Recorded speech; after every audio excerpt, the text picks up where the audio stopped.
Ողջույն սիրելիներ, ես վերադարձել եմ YouTube, այսօր հավեսս տվել է ձեզ համար նոր վիդեո նկարահանել։ Իրականում այսօր ուզում եմ խոսեմ red flag-երից, արդեն reels նկարել եմ այդ թեմայով, հիմա ուզում եմ մի փոքր, այսպես ասած, ավելի երկար խոսել, հա, այսպես բացել այդ թեմաները։ Ու քանի որ թեման red flag-ն է, կարմիր դրոշակ, այսինքն այն բաները, ազդակները, որոնց վրա ուշադրություն պետք է դարձնենք, ես փորձեցի տանը գտնել ինչ-որ կարմիր կտորիկ, որ վիդեոս այդպես սկսեմ շարժել, որ իբր կարմիր դրոշակները, հա։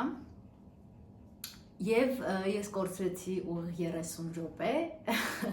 կարմիր կտոր կամ չգիտեմ, գոնե մի ինչ-որ մի իր գտնելու համար, պարզվում է, որ դա գոյություն չունի այս պահին իմ տանը։ Այնուամենայնիվ, ես որոշեցի այսօր խոսեմ հարաբերությունների, այսինքն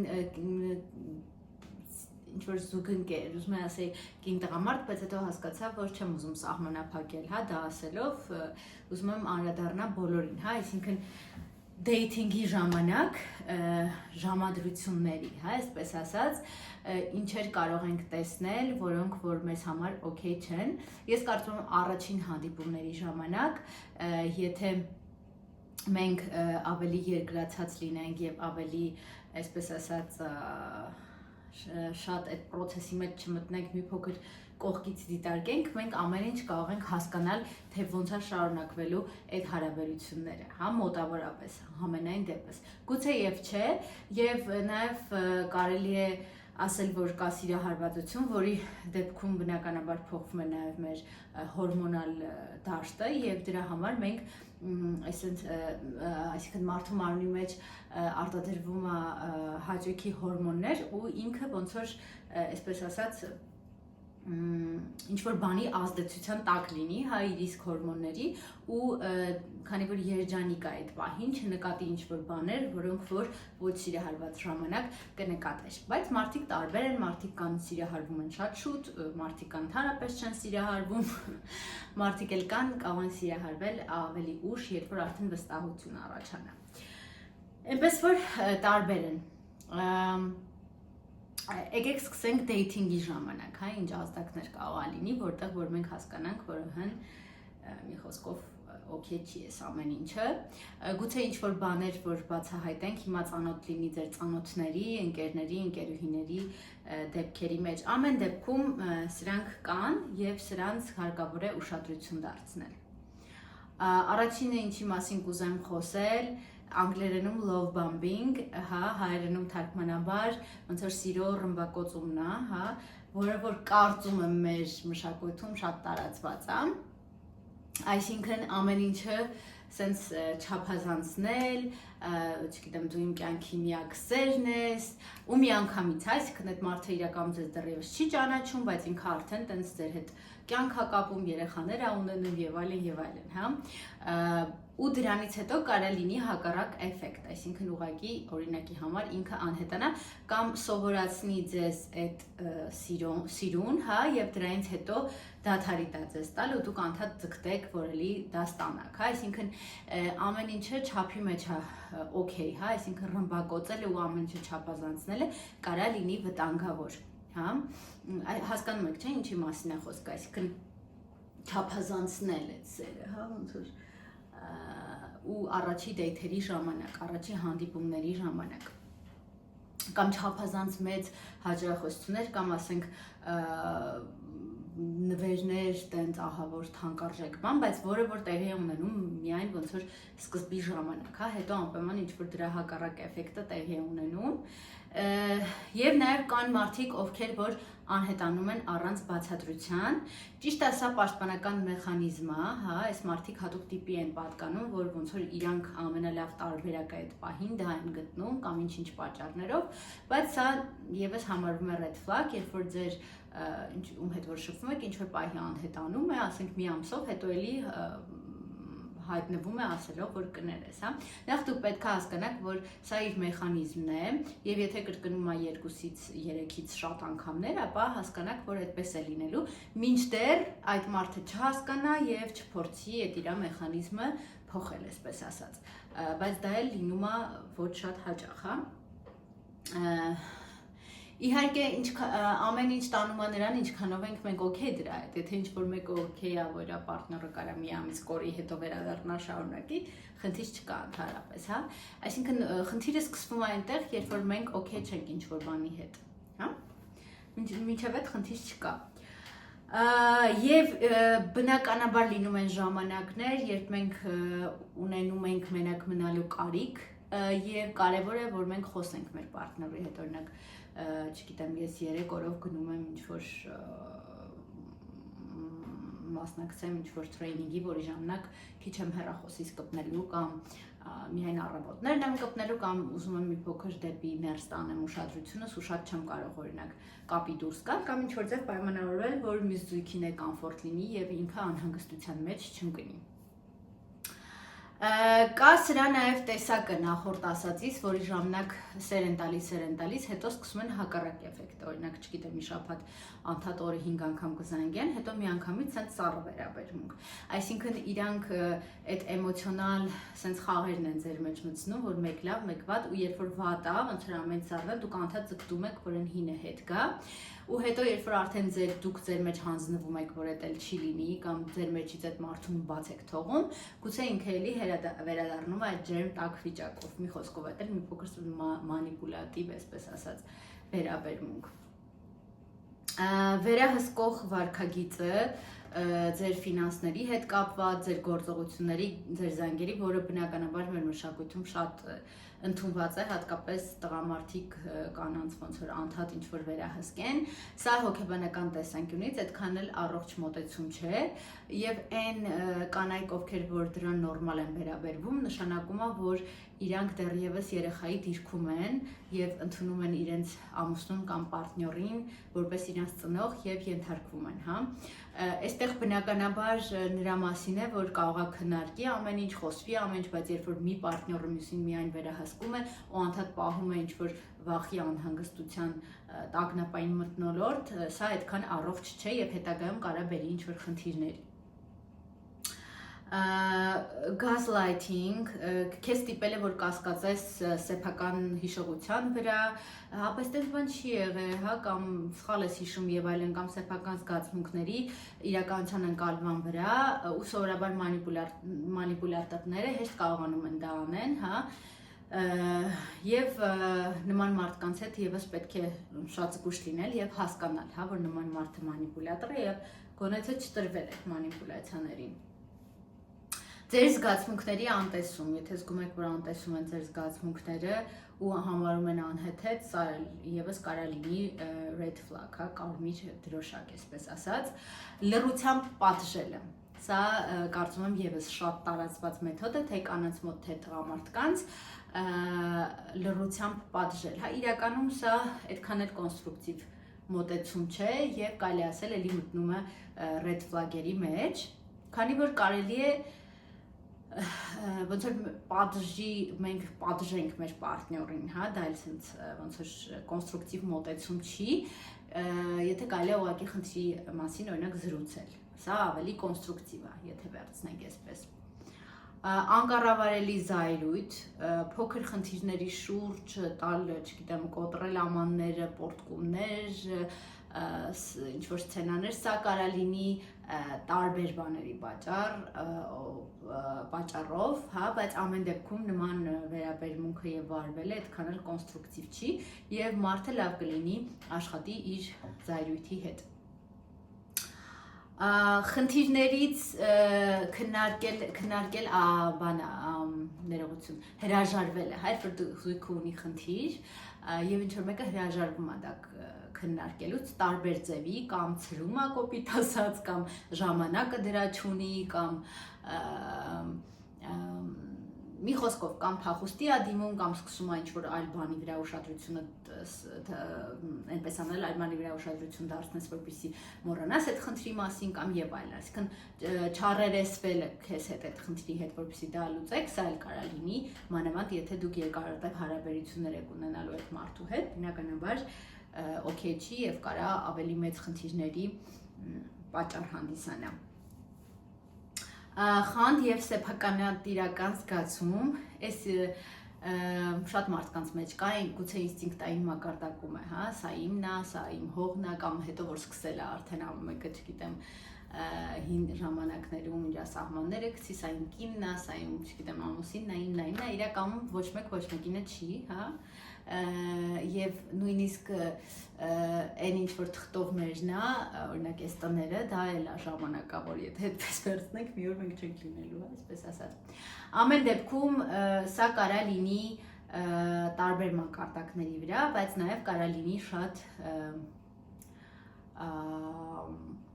վտանգավոր ոչ միայն պարտների համար, այլ հենց նաև այն մարդու համար, ով անընդհատ խանդասկում, նշանակում է նա անընդհատ գտնվում է անհանգստության ու ստրեսի մեջ, հա, որը կարա բնականաբար իր առողջության վրա վատ հանդիսանա։ Այստեղ կարա ինչ-որ բան լինի, որ պարտները իրան թույլատրում է, բայց դες արգելում է, սա էլ կարա լինի ոնց որ ոչ հավասարության զգացում, հա, այսպես ասած, բերի պարտներների մեջ, որ մի կողմին կարելի է, մյուսին չի կարելի, սա պետք է քննարկել, եթե օքեյ են այդ պարտներները, այդտեղ օքեյ է, հա, ամեն ինչ էլի եմ կրկնում։ Այդ փոփոխական վարքագծի մասին ասեցի, որ կարա մարդը, չգիտեմ, մի օր սենց տաքա, սիրալ իրա, մյուս օրը միանգամից սառնա, ինչ որ անիմաստ առանց բացատրելու, չես հասկանում մարդու հետ ինչա կատարվում։ Նաև գոյություն են զգացմունքային մանիպուլյացիաներ, որոնք որ անում ենք մենք թե գիտակցաբար, թե ենթագիտակցորեն, օրինակ մեղքի զգացում ներշնչել է, հա, դիմացինը եթե զգա, որ թույլ տեղը մեղքի զգացումն է, նա կարա մեղքի զգացումով դիմացինին կառավարի, կամ ասենք այդ մի քիչ գուցե ծնողավարությունից էլ է գալիս, որ դու մեղավոր ես, հա, այդ ցույց տալ, որ քեզ մեղադրեն, հա, քեզ մեղադրելու զգացումը, եթե ձեր մեջ առաջանում է մեղքի զգացում, վերջ, հա, դուք այդ կրուչոկի վրա եք ու դիմացինը ձեզ ոնց կուզի իրականում կմանիպուլացնի։ Զոհի դեր խաղալը, հա, երկու կողմից է լինում է, այսինքն եթե դիմացինի սխալը նշում ես իրան, ինքը սկսում է ոնց որ դու ժող կոմբա ես արել եմ, որովհետև ես շատ վատ էի, հա, ես չգիտեմ եւ այլն, մտնում է զոհի կարգավիճակի մեջ։ Սա առողջ չի, սա ավելի հատուկ է իրականում կանանց, հա, որ իրենք սկսում են զոհի կարգավիճակի մեջ մտնել։ Սպառնալիքներ, սպառնամ, որ եթե տենց անես, ես քեզնից կհեռանամ, կամ եթե տենց անես, ես ինձ վնաս կտամ, հա, չգիտեմ, ինքնասպան կլինեմ, կամ ինչ-որ տենց նման մտքեր, սրանք եւս մեծ red flag-եր են իրականում հարաբերությունների մեջ։ Այսպես եւ նաեւ որպես պատժի միջոց լինում է ջերմություն չտալը ինչ որ մեկին, օրինակ, չգիտեմ, պատժես չտամ, թող պատժվի, հա, այտենց ինչ որ ձևերի մեջ, մի խոսքով սա իրականում red flag-ը, որ իրականում շատ կա մեր մշակույթում, ես լավ գիտեմ բնականաբար, աշխատում եմ որպես հոգեբան, եմ որ ասում եմ բոլոր ընտանիքների խոհանոցը, այսպես ասած, մտնում եմ եւ ոչ միայն խոհանոցը, այնուամենայնիվ սա ծանոթ է, հա, ինձ, այսինքն ես գիտեմ, որ այս ամեն ինչը կատարվում է, բայց եւ այնպես, եթե մարդիկ ոնց որ ինքնաճանաչման փուլով են անցնում, ինչ որ բաներ հասկանում են, գիտակցում են, որ իրանք են մանիպուլյացիայի ենթարկում եւ փորձում են արդեն կամած իրենց վարքագծերը ինչու ոչ փոխել, հա։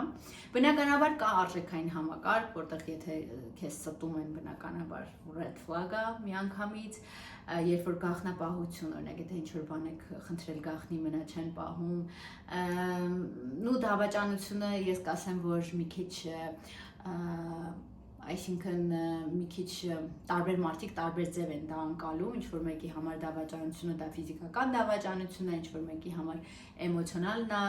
դավաճանություն, մի խոսքով դուք ձեր համար պետքա որոշեք, ինչ որ մեկի համար դավաճանություն ընդհանրապես գոյություն չունի, բայց ամեն դեպքում սա էլ հա հստակեցնել պարտների հետ եւ հասկանալ որն է ձեզ համար այդ ու ոնց եք պայմանավորվում դուք ձեր հարաբերությունների մեջ։ Նաև գումարի հետ կապված, հա, ֆինանսական հետ կապված ինչ-որ գաղտնիքներ եւ այլն, սա էլ կարա լինի red flag։ Երբ որ դիմացինը օրինակ շատ է մտածում մարդիկ ինչ կասեն եւ ոնց որ իրենց կարծիքը, իրենց ամեն ինչը դնում է երկրորդական, առաջինը ժողովուրդը ինչ կասի, դա էլ իրականում այդքան առողջ մոտեցում չի, հա։ Երբ որ բնականաբար զուգընկերոջդ թույլ ես տալիս, որ իր ընտանիքը շատ ներխուժի ձեր հարաբերությունների մեջ, որը որ մեր մշակույթում էլի շատ ընդունված է, սա էլ եւս red flag է, որտեղ դուք ընտանիք եք եւ դուք պետք է սովորեք ինքներդ պատասխանատվություն կրել եւ ինքներդ որոշումներ կայացնել եւ նաեւ սեպարացիայի մի փոքր սեպարացվել են ընտանիքներից, որտեղ որ դուք սովորել եք, որտեղ որ դուք մեծացել եք, հա, եւ հասկանաք, որ նա ձեր արժեհամակարգը ստեղծեք ձերը, հա, եւ միասին դա անեք։ Երբ որ արհամարում են ձեր նպատակները, դա էլ կարա ինչ-որ red flag լինի, որտեվ եթե այդ նպատակները նույնիսկ իրանցը եւ ձերը նույնը չեն, պետքա պարտներները ոնց որ իրանց նպատակները իրար vocation չեն, հա, իրար օգնեն, որպեսզի ամեն մեկը հասնի իր նպատակներին, բնականաբար իրար հետ նպատակներին եւս։ Եվ Այն մարդիկ, ովքեր որ չեն կարում իրանց զգացմունքներից խոսան, իրանց էմոցիոնալ արտահայտումները ոչ շատ դրական են, հա, օրինակ տարբերություն կա, ինչ որ մեկը պորտ կա, սկսի բաժակները ջարդել, կամ ուղղակի ասի լսի, ես հիմա զայրացած եմ, ինձ ժամանակ է պետք, հա, այսինքն տարբեր են սրանք, նույն էմոցիան զգալու եւ արտահայտվելու տարբերությունը կարա բերի լրիվ տարբեր սցենարների։ Մի դեպքում կարա լինի կոնֆլիկտ, ահա որ մեծ, չգիտեմ, 3 ամիս չխոսալ իրար հետ եւ այլն, մյուս կողմից կարա լինի ընդհանրապես sense լավ սիրուն ձևի ավարտվի խոսակցության մակարդակում, որտեղ իրական այդ գորալ, այդ ամեն ինչը իրական մեր վրա է վատ անդրադառնում, այսինքն այն մարդը, որ դա անում է։ Այսօր ուզում եմ այս թեմաներից խոսալ, սիրելիներ, ինչի, որ, չգիտեմ, ես գտնում եմ, որ գուցե ես չունեմ տենց միլիոնավոր Հայաստանում հնարավոր էլ չի մարդիկ, ովքեր որ ինձ հետևում են, եւ դա իմ մտադրությունը երբեք ոչ եղել է, բայց ես ունեմ այն մարդիկ, ովքեր որ վստահում են ինձ, ովքեր որ հավատում են ինձ, ովքեր որ տեսնում են ինձ եւ այդ մարդկանց համար ես ուզում եմ կոնտենտ ստեղծեմ, որպեսզի իրանք կարողանան ավելի ճիշտ որոշումներ կայացնեն, ավելի լավ տեսնեն, իրանց awareness-ը բարձրանա, այսինքն գիտակցվածությունը, որը որ իրականում հոգեբանության ոնց որ իմաստը գլոբալ առումով իմաստներից մեկն է հենց դա է, հա, որ մենք նկատենք ինչ որ բաներ մեր կյանքում եւ սկսենք փոխել, որպեսզի մեր կյանքը փոխվի եւ դառնա ավելի դրականը։ Հա, զգուշ եղեք, սիրելիներ, մանավանդ ավելի երիտասարդ տարիքում, երբ որ մենք ավելի սիրահարվող ենք, դեռևս չունենք փորձ եւ ինչ որ մեծ որոշումներ ենք կայացնում, մենք պետք է հասկանանք, որ մեր կողքի մարդուն ընտրելուց մենք ընտրում ենք մեր կյանքը, մեր կյանքի որակը, թե մեզ ոնց են վերաբերում, այսինքն ամեն ինչին ուշադիր լինենք ու փորձենք մի փոքր ավելի երկար ճանաչել այդ մարդուն, ինչ որ մեծ որոշումներ կայացնելուց առաջ եւ հասկանալ ինչ պատեռներ ունի այդ մարդը, ինչ խնդիրներ ունի։ Բնականաբար այնտեղ լիքը red flag-եր կան, որոնք որ obvious են, հա, այսինքն շատ པարզ են եւ դրանց մասին նույնիսկ խոսելը պետք չէ, սկսած կախվածություններ, թմրանյութերից, խաղերից, որոնք որ իրականում հետո կարան բացահայտվեն, որտեղ ոչ բոլորն են դա միանգամից նկատում։ Այնպես որ այսպես ասեմ, որ գիտակից եղեք, հա, այսինքն բնականաբար կան էմոցիաներ, հա, մենք մեր պարտներներին տարբեր բաների վրա հիմնված ենք